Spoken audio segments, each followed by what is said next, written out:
Oke, kali ini kita kedatangan seorang CEO bernama Fitrawan Mufli Haskari. Punya startup namanya Rolik Aroma Palemoelektrik yang bakal dijelasin nanti secara detail oleh narasumber kita. Dan dari startup ini sudah banyak prestasi yang ditorehkan. Yang pertama itu ada sebagai startup yang mendapat pendanaan pada program perusahaan pemula berbasis teknologi di tahun 2018 dan 2019. Selain itu, peserta terbaik di acara Bali Center Industri Kreatif. Jadi peserta terbaik di 2019 dan dia juga sekarang sedang mengikuti challenge lain yaitu Astra Startup Challenge yang nanti 2 Agustus ini akan diumumkan. Semoga bisa jadi menang juga. Oke Mas, kita udah lama gak ketemu nih. Aku pengen tanya sesuatu. Cuman kayaknya kalau tanya kabar itu terlalu mainstream ya. Aku tanya gimana bisnisnya? Waduh, ya lumayan sih. Apa namanya? Karena kita masih berjalan lah, walaupun di tengah kondisi ini kita masih tetap produksi. Cuman masih kendalanya ya. Tapi ini nggak seefektif dulunya sih.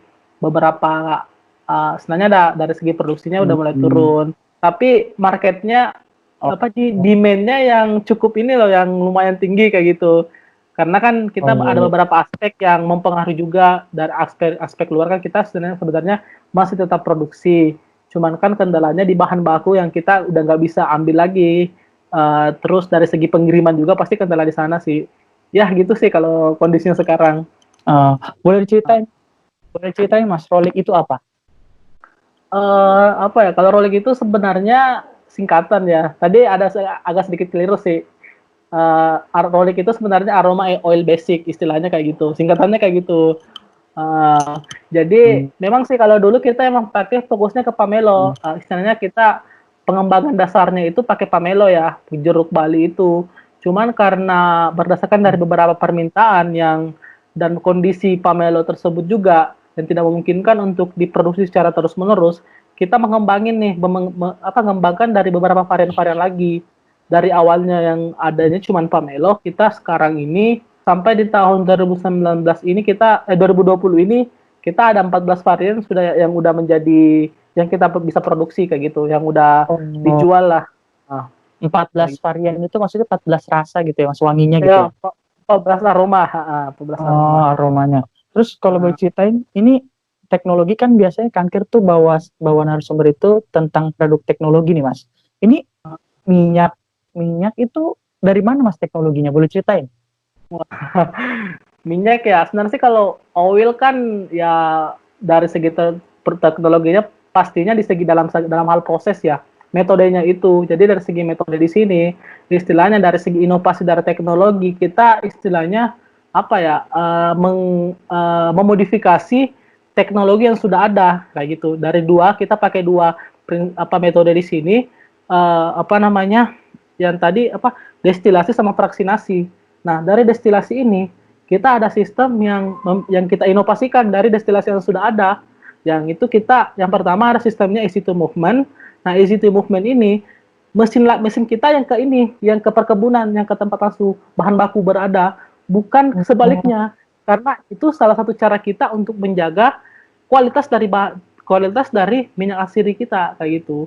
Karena dari segi kan kualitas di sini ditentukan dari bahan bakunya ya. Semakin segar ya, semakin segar bahan baku yang ada semakin bagus, semakin pure kualitas yang kita hasilkan. Nah, terus yang kedua kita portable.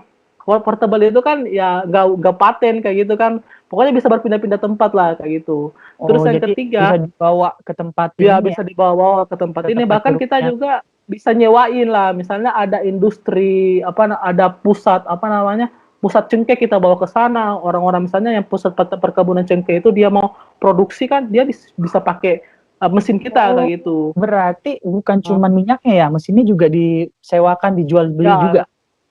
Kalau selama ini mesin ini kita bukan sewa sih, istilahnya ada bagi hasil lah kayak gitu.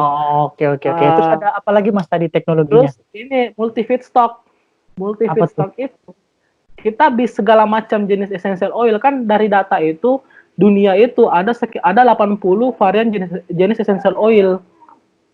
Tapi di Indonesia ada sekitar 32 yang yang berasal dari Indonesia, dan 20-nya itu yang komoditi yang memungkinkan untuk diproduksi. Kalau beda halnya yang lain kan ada beberapa esensial destilasi itu cuman stok, cuman oke. Dia cuman bisa produksi nilam, dia cuman bisa produksi cengkeh, nggak bisa beberapa multifeed, apa ya istilahnya, nggak terlalu inilah, nggak bisa bermacam-macam varian. Nggak fleksibel produknya ya. Nah, maka dari itu kita ada satu mesin bisa memproduksi semua jenis varian essential oil. Itu bikinannya sendiri. Kalau mesinnya kita rakit sendiri sih. Soalnya nggak memungkinkan kalau misalnya kita pesan lah, kita order kayak gitu kan. Pertama kendala di segi biaya juga kan. Pertama budgetnya terlalu mahal. Terus ekspedisinya juga nggak memungkinkan kan. Kita produksinya di Makassar nih. Mungkin kalau dari Jawa kan, kebanyakan dari Jawa yang bisa memproduksi kayak gitu, dari Malang, dari Bogor kan, kebanyakan bisa produksi kayak gitu, tapi itu menambah cost. Nah, kalau strategi kita kemarin ya, kita cuma lihat aja, pelajari mesin yang ada, basisnya ke YouTube sih kebanyakan. Oke, kita modifikasi, kayak gini.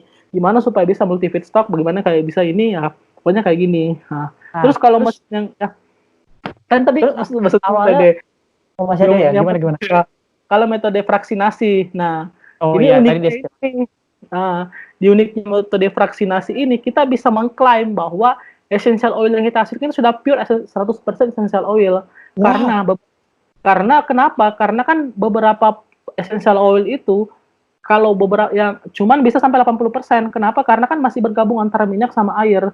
Tapi kalau adanya fraksinasi ini, dia bisa memisah komponen-komponen dari minyak atsiri itu. Jadi air bisa dipisah. Jadi 100%, Mas?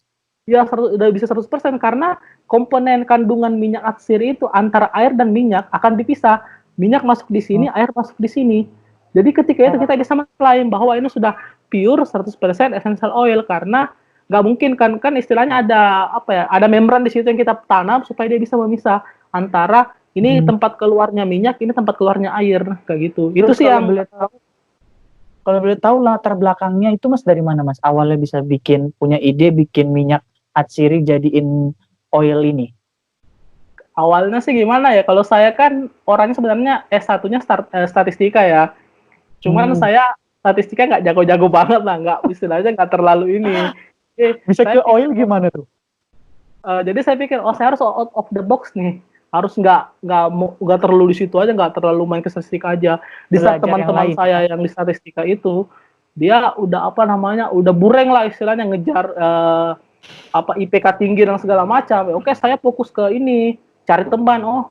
Kayaknya ini nih menarik nih, saya pelajari, saya ikut beberapa event-event kan, kayak kompetisi kayak gitu, karya tulis lah segala macam kayak gitu. Saya ngajakin teman-teman dari fakultas lain, dari teknik mesin, teknik elektro, teknik pertanian, kita kolaborasi. Jadi ya awalnya kalau dari idenya sendiri sih saya ini sebenarnya ide bersama sih yang untuk ininya. Tapi untuk pengembangannya lebih lanjut kita kita mainnya ke ini. Saya mainnya sendiri di sini untuk pengembangannya. Jadi saya cuma bawa, bro, ini saya kasih ke teman, bro, ini ada proposalnya, kita coba bikin kayak ini. Udah kita kembangin. Awalnya kan udah jadi ini kita kembangin jadi essential oil, dan itu setelah itu saya lebih suka nih, lebih tertarik main ke sana karena istilahnya kalau bisa dibilang sih dijermusin ke sini juga sih. Terus essential oil ini kan udah banyak nih, sebelum yang Mas udah banyak produk essential oil. Mas termasuk yang baru nih.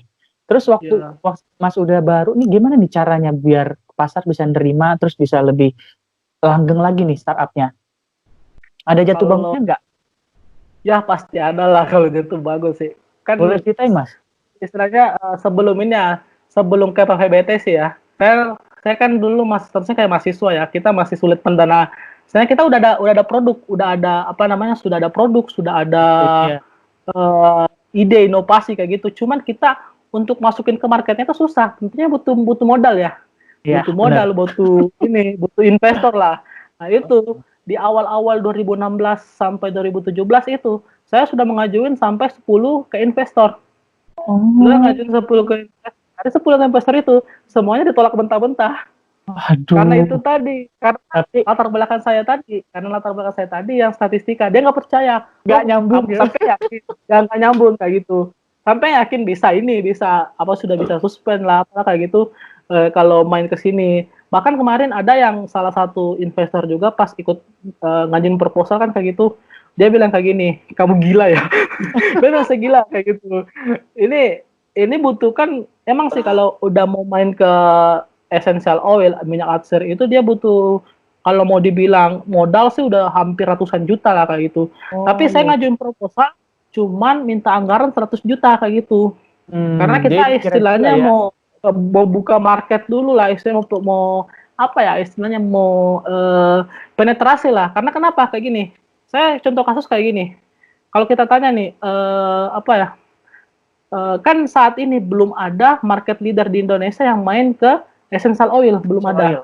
Oke. Nah, beda misalnya kalau kita tanya apa ya kalau misalnya ke fashion lah kan banyak tuh pasti orang larinya ke inilah itulah kan misalnya ke Nike segala macam gitu. Nah, Iya, iya. sementara di essential oil itu belum Belum ada ada sama ya. sekali yang memang kita butuh Peluang tuh ya perjuangan berarti melakukan ya. penetrasi pasar. Nah, saya melihat disitulah apa ya ada kesempatan ada opportunity-nya di situ, peluangnya di situ. Oh, menarik nih. Kalau misalnya pasar essential oil emang belum menjadi market leader di Indonesia, tapi banyak orang Indonesia yang menggunakan pasar essential oil Iya, iya, dengan benar. contohnya kan pernah dengan impor dari segi harga itu sampai beratus kalau keuntungannya lebih dari 500% malahan. Yang Wow, dia sebotol kayak ngambil gini kan margin gede ya. sebotol kayak gini nih kan kalau kemarin kayak gini harganya sudah main 600 ribuan per 5 mili. Wow. Dan itu kalau kita bikin produksi sendiri, ini nggak nyampe 100 ribu. Nggak nyampe 100.000. Per segininya, sebotol segininya. Karena apa ya, sebenarnya sih oke lah kalau misalnya dari segi marketingnya emang butuh budget terlalu tinggi, emang sih kayak gitu, branding lah kayak gitu.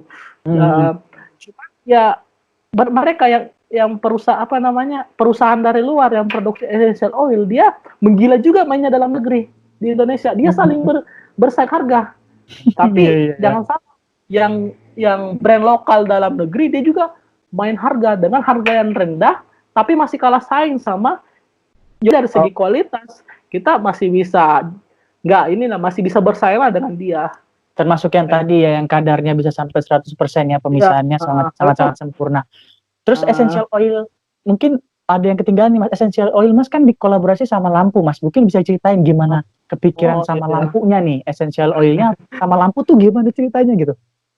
Kalau lampu itu sebenarnya media aja sih buat penguapan kan kayak gitu. Sebenarnya dari sebotol essential oil kayak gini kan fungsinya udah bermacam-macam lah. Iya ya. Tapi orang Indonesia nih mengenalnya cuma untuk aromaterapi. Untuk menguapinnya ini aromaterapi dia butuh diffuser. Diffuser itu karena kan yang lain udah pakai diffuser tuh. Diffuser pernah diffuser kan? Diffuser itu harganya udah gila juga, udah main 3 jutaan. Udah main 3 jutaan diffuser. Ada yang murah pakai lilin. Tapi lilin itu kan ada efek ininya ya, efek sampingnya. Karena kenapa? Kalau misalnya kan lilinnya udah habis itu bisa merambat, apinya bisa merambat. Oh iya. Kita mencegah hal-hal yang mungkin terjadi, kita inovasikannya pakai lampu. Jadi kita pakai cahaya lampu untuk penguapannya di aromaterapi. Sebenarnya itu semacam support aja sih, mendukung aja buat essential oil. Oilnya itu nggak apa-apa ya, essential oilnya doang buat dipakai tanpa lampu juga bisa ya? Nggak apa-apa, bisa diolesin buat skincare, buat hand sanitizer juga bisa kayak gitu kan. Nah itu hand sanitizer, boleh ceritain Mas, kok bisa ke arah hand sanitizer nih? Cocok banget sama yang sekarang. Beberapa varian dari essential oil sih yang kita produksi ya, misalnya kayak lemon, sweet orange, lemongrass kayak gitu kan dia mengandung antiseptik, lavender juga termasuk ya, mengandung antiseptik, antibakteri, anti fungi, anti kuman kan kayak gitu. Jadi dengan cara diolesin pakai tangan itu kan kita bisa cuman campur aja kayak gitu, misalnya campur ke air kan kayak gitu. Soalnya kan gini, alasan saya kemarin ngebuat hand sanitizer karena penggunaan alkohol tuh kalau terlalu lama itu bisa membuat bakteri resistansi terhadap alkohol. Artinya bakteri itu nggak mempan lagi sama alkohol. Karena udah berkelanjutan, udah berkepanjangan. Karena kita bisa antisipasi kan pakai dengan bahan natural. Nah, kita pakai ekstrak. Kemarin saya bikin pakai ekstrak pakai ekstrak daun sirih dicampur beberapa essential oil. Itu udah ini sih udah udah mulai ini. Tapi kalau hand sanitizer saya nggak jual sebenarnya, kita nggak jual, cuman kita bagi-bagiin lah. Karena Oh, baik dari sekali. segi bahannya pun memungkinkan banget untuk kita bikin kayak gitu. Kemarin beberapa kali sih kita kalau donasi, oke butuh ini nggak? Ini kita masukin buat hand sanitizer-nya. Coba kan kayak gitu. Oh, Karena nah, kan nenek moyang kita dulu kan menggunakan daun sirih untuk cuci tangan sebelum makan kayak gitu. Nah, oh dari pakai situ daun sirih kita ya? pakai daun sirih dari situ oh kayak gitu ya. Mungkin bisa nih. Kan beberapa referensi literatur yang dibaca ternyata emang bisa ekstrak daun sirih kayak gitu. Bahkan nih dari penelitian dari apa namanya? Dari Kementan kemarin Gimana? salah satu varian essential oil yang bisa apa namanya? Membunuh corona COVID itu ternyata ada eukaliptus. Eukaliptus itu adalah kayu putih. Coba disearch aja. Minyak kayu putih. Nah, makanya kita produksi juga tuh. Yang sekarang yang lebih kita genjot-genjotin untuk di Wah, promoin itu ke minyak kayu putihnya karena berdasarkan asumsi penelitian dari Kementan itu. Dan iya, minyak iya, kayu iya, putih iya. itu nggak terlalu mahal kalau di antara essential oil yang lain itu yang paling murah emang kayu putih. Oh, iya, iya. Berarti produksi juga minyak kayu putih. Oh, ini bisa dibuat Nah, jadi banyak produk ya, Mas ya? Jadi aku tadinya aku cek yang curiga, Mas, kok bisa sih ini apa nah, minyak doang bisa lolos 2 kali pendanaan PBT, terus pernah juara juga di Bali Kreatif Industri, ya ampun. Dan kayaknya nih bakal menang lagi di Astra, semoga menang nih. baik, amin lah. Kalau boleh Amin, tahu amin. itu Mas bisa terus pernah juga jadi apa ya? Tenan atau yang diundang di Pusdiklat Industri itu kayak link kayak gitu Hah? dapat dari mana, Mas? Gimana gimana? Diundang apa tadi, Pak? Mas pernah diundang juga ke Pusdiklat Industri kan? Oh, Pernah dapat oh iya ya. pelatihan. Nah, Pelatihan sih. terus kayak gitu-gitu tuh gimana dapatnya, Mas? Kasih tips and triknya. Kalau itu sih kalau ada event-event kayak gitu ya disubmit aja dulu kan. Hmm, Pokoknya kalau ada form isi form aja dulu. Kalau lolos kan nanti ditelepon kayak gitu. Kalau yang di Pusdiklat kemarin kebetulan ada teman yang ngirim di grup ya. Di grup hmm, beberapa grup ya udah saya coba buka, baca-baca ya udah. Saya iseng-iseng juga saya ngisi formnya kan kayak gitu. Tinggal hmm, diisi nama startup, ceritakan sedikit tentang startup. Ya gitu-gitu aja sih industri kayak gitu. hmm. Uh, Berarti tapi berarti berarti sekarang masih produksi ya, Mas ya? Yang tadi itu yang minyak kayu uh, putih ya? kalau sebenarnya sih kita udah 2 bulan ini nggak produksi. Aduh, Tapi yang kenapa? sebelumnya kita udah siasati. Oh, waktu bulan 2 kemarin pasti bakalan terjadi kayak gini. Makanya kita pokoknya Produksi semua bahan banyak ya? baku ya pokoknya semua bahan baku yang ada di gudang, yang ada di warehouse itu kita udah produksi semua lah. Karena Hmm, takutnya hal-hal yang ditakutkan bakalan terjadi seperti saat ini kan kayak gitu. iya, Makanya kita iya. coba produksi. Nah, bahan baku udah habis. Untuk saat ini kita proses untuk market aja, pemasaran aja, promosi segala macam kayak gitu. Soalnya kan dari essential oil itu juga kan nggak ada kadaluarsanya juga kan kayak gitu. Iya, iya. Bunga disimpan juga nggak apa-apa kan kayak gitu. Makanya sekarang kita fokus untuk ke pemasaran aja dulu dan memang ada beberapa stok yang udah tersedia. Soalnya nggak memungkinkan juga untuk produksi bahan baku susah kan sekarang kalau kita mau ambil bahan baku kan kayak gitu. Iya, Meskipun kalau kita langsung ke sana kan ada beberapa daerah yang PSBB nggak boleh melintas ke daerah tersebut kan iya. kayak Nggak gitu. boleh kemana-mana ya. Nah, Wah, sangat menginspirasi sekali, Mas. Itu awalnya dari yang setahun 2016 ke 2017 itu masih banyak dapat penolakan, tapi tetap semangat ya, Mas ya. Oh ya, kan ada berapa tadi, Mas, variannya? kalau sekarang yang tersedianya ada 14 varian. 14 Mungkin varian apa aja? beberapa lagi ada lavender, lemon, Hmm, kayu putih dan lain-lain lah. dan Saya juga lain-lain lah terlalu ya. apa sih. Dan itu nggak harus tadi itu ya, nggak harus pakai lampu ya. Cuman lampu itu cuma sebagai media Ya, biar penguapannya ya. iya sih buat itu. Soalnya kan orang-orang taunya essential oil buat udah aromaterapi aja kayak gitu. Padahal Mm-mm. kan bisa untuk skincarean kan bisa juga, bisa untuk apa namanya buat macam-macam sih untuk ininya Tapi, tergantung variannya lah. nah, lebih dalam itu Mas pernah ngeriset nggak efeknya essential oil ini ke orang-orang sampai ada yang penggila juga nih Mas. Mungkin pusing dikit dia essential oil. Ada beberapa juga yang kontra juga nih hidungnya gitu. Pernah Kalau ngeriset nggak? riset sih belum ya, tapi kalau referensi udah banyak sih yang ini yang mengeluarkan referensi terkait itu. Apa ya? Contohnya kan kemarin jeruk nih. Kalau kemarin kan ini dari apa? Dari awalnya kan kita cuma produksi satu pamelo. Iya, Jeruk iya, kan yang kayak jeruk itu. gitu. Memang di tempat itu dia gunakan jeruk untuk mengusir nyamuk. Awalnya kan cuma untuk mengusir nyamuk aja kan kayak gitu. Iya, iya, iya. Untuk Dia nggak mengusir suka sama nyamuk. nyamuk. Karena terus ini pas kita tanyain kenapa ininya pas saya coba juga sih di kosan kemarin, ternyata kalau kelamaan pakai jeruk pamelo bisa iritasi. Hmm, Iritasi kan karena asapnya kan segala macam bisa iritasi mata perih kayak gitu. Makanya kita hmm. kembangin pakai udah kita ekstrak aja, ambil minyaknya aja dijadiin essential oil biar Terus banyak mencegah hal varian kayak gitu. tadi ya. Banyak varian tadi. Kalau dari Wah, riset sih banyak sih yang sudah melakukan riset. Kita cuma pakai risetnya orang aja sih. oke, oke, oke. Kalau Tapi boleh tahu kita Mas, kita udah ada sertifikatnya sih dari produknya. oh pernah 14 dites itu juga ya? udah ada sertifikatnya, sertifikat analisisnya. Iya, iya, iya. Uh, Terus kalau boleh tahu nih Mas, misalkan mau nyari tahu lagi lebih dalam tentang essential oil 14 tadi yang belum disebutin semuanya, ini kemana ya? Biar biar lebih uh, gampang lagi. Kalau sementara kan cuma ada di ini ya di Shopee sama Tokopedia. Shopee sama Tapi Tokopedia, namanya Rolik gitu ya? kalau di Instagram bisa sih rolik.id. Oh, nama di Instagram rolik.id. Rolik.id itu masih ini sih kita masih sementara ya karena tahun kemarin fokusnya ke offline dulu ke Hmm, marketplace tadi online shop itu belum terlalu menjerumus ke promosi-promosi soalnya itu kayak gini kita offline udah kewalahan ya apalagi kalau main ke online pasti iya, udah iya. udah ribet juga lah.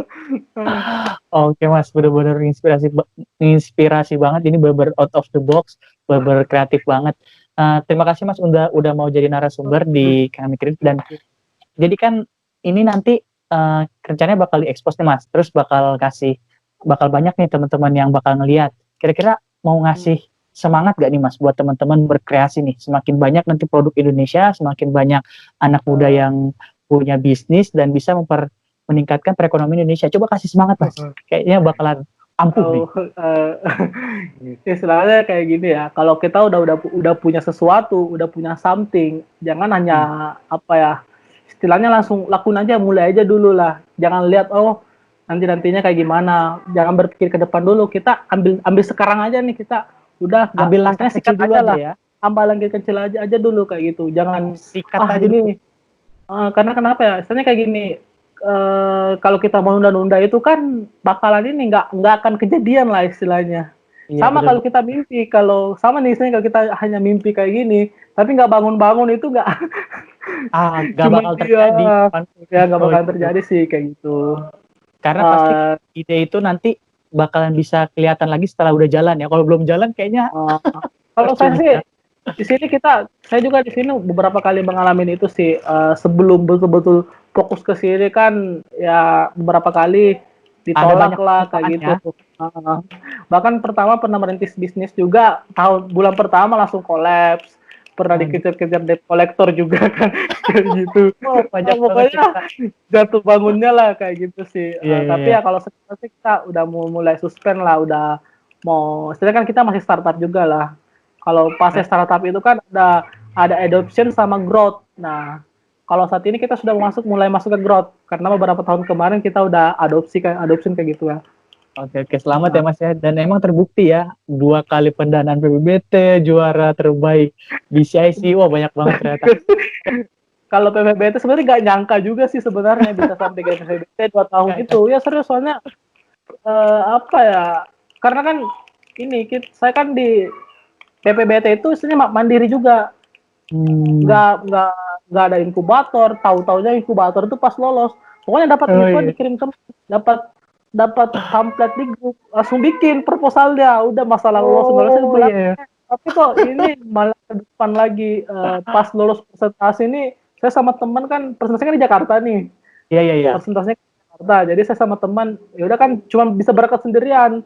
Patungan nih sama Hmm. teman buat tiket sama penginapan di sana kan kayak gitu. Nah, Dan itu tapi ya pertama kali syukurnya kita ketemu ya. yang pas presentasi itu ya udah nggak sih kayak gitu pokoknya kalau udah dapat sesuatu udah dapat event atau apapun itu submit aja dulu nggak usah mikir-mikir aneh-aneh dulu lah Oke, ini dia gitu semangat sih. dari Mas Fitrawan. Makasih banyak Mas. Terus Iya. satu lagi Mas. Jadi kan ini kan konten edukasi teknologi Mas. Mas boleh kasih tahu nggak definisi teknologi menurut Mas? Karena banyak nih perbedaan definisi teknologi karena teknologi kan berubah terus, update terus sama Mas mengubah destilasi dari versinya orang sama versi Mas. Nah, menurut Mas teknologi itu apa Mas definisinya? Kalau teknologi ya apa sih? Kayaknya terlalu luas ya artinya. Kalau menurut pribadi saya sendiri Iya, nih teknologi itu sesuatu yang bisa memudahkan orang lain. sesuatu Itu yang sih bisa yang memudahkan. bisa memudahkan orang lain kayak gitu. Oke, Itu berarti sih sebenarnya. Kalau penekanannya ke kita mau memudahkan ya. kalau kita bikin sesuatu dan bisa orang lain tersebut bisa terbantu, ya udah itu bisa dibikin teknologi juga. Oke, Kalau oke. saya prinsipnya kayak gitu.